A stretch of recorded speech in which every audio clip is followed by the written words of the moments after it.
नमस्ते भाइयों, मैं अनुराग। तो आज जिक्र करेंगे अशोक के साम्राज्य विस्तार के बारे में।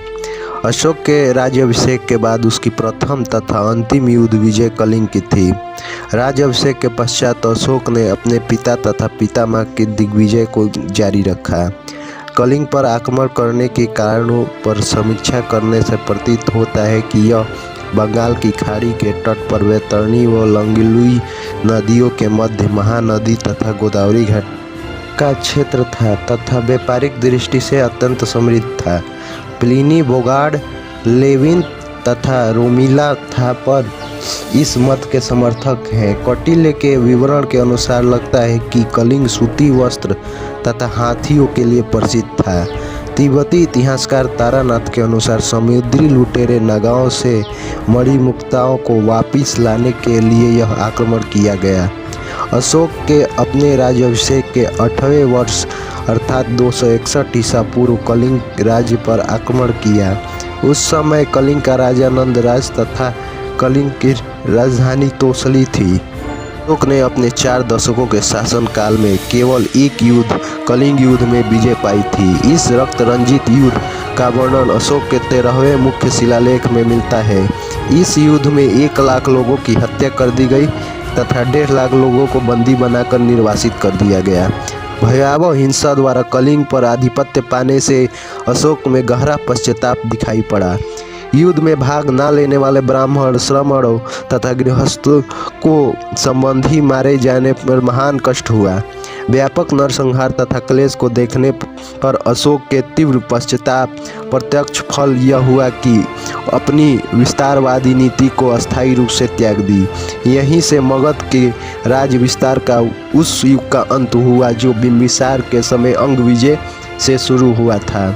सैन्य विजय तथा दिग्विजय का स्थान धर्म विजय तथा धर्म घोष ने ले लिया।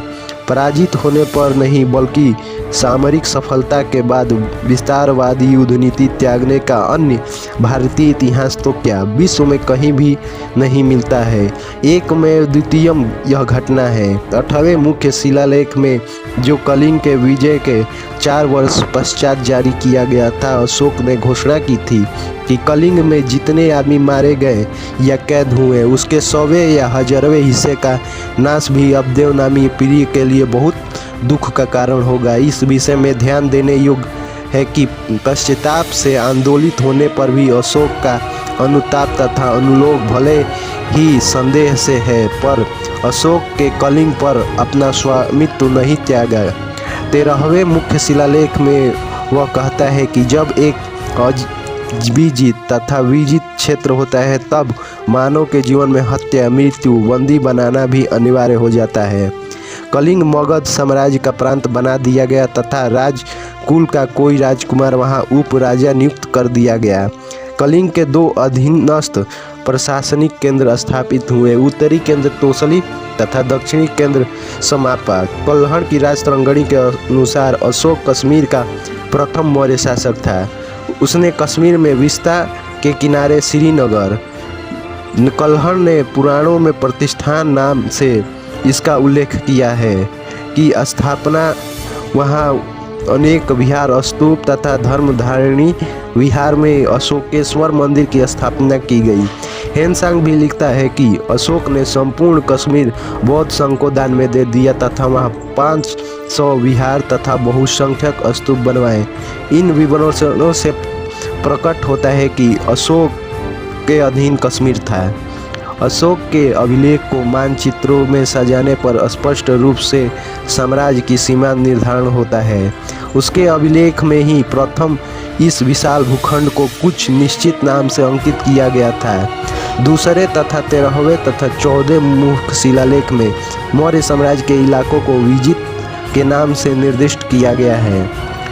शिलालेख में विजित के समानार्थक राजविजय शब्द का प्रथम गौड़ शिलालेख में अशोक की घोषणा है कि जम्बू द्वीप के अधिवासी के क्षेत्र में जो गुणात्मक परिवर्तन आया है वह सम्राट के उद्यम का फल है। जहां जम्बू द्वीप अशोककालीन मौर्य साम्राज्य के समानार्थक प्रतीत होता है। निष्ठुर के प्रथम तथा शिलालेख में अशोक की घोषणा करता है कि उसका यह अनुशासन पूरी पृथ्वी में प्रेषित हुआ है। ज्ञातव्य है कि अर्थव्यवस्था में पृथ्वी शब्द हिमालय तथा हिंद महासागर के मध्य स्थित पूर्व पश्चिम सहस्त्र योजन तक व्याप्त चक्रवर्ती क्षेत्र के अर्थ में प्रयुक्त हुआ है। अतः यह मानना तर्कसंगत है कि अशोककालीन भारत में चक्रवर्ती क्षेत्र की धारणा राजनीतिक दृष्टि से वास्तविक हो गई थी। यह भी मालूम पड़ता है कि अशोक ने साम्राज्य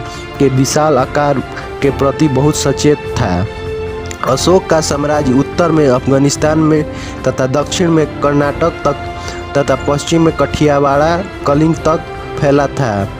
महास्थान अभिलेख को यदि स्पष्टता से चंद्रगुप्त मौर्य की स्वीकार की जाए तो उसकी पूर्वी सीमा का विस्तार उत्तरी बंगाल तक माना जाता है। यह इस प्रकार असम तथा सुदूर दक्षिण को छोड़कर समस्त भारत उसके अधीन था। जो प्रदेश प्रत्यक्ष रूप से मौर्य में साम्राज्य में नहीं थे, उनके प्रति भी अशोक ने अपने अभिलेख में सचेत नजर आया है।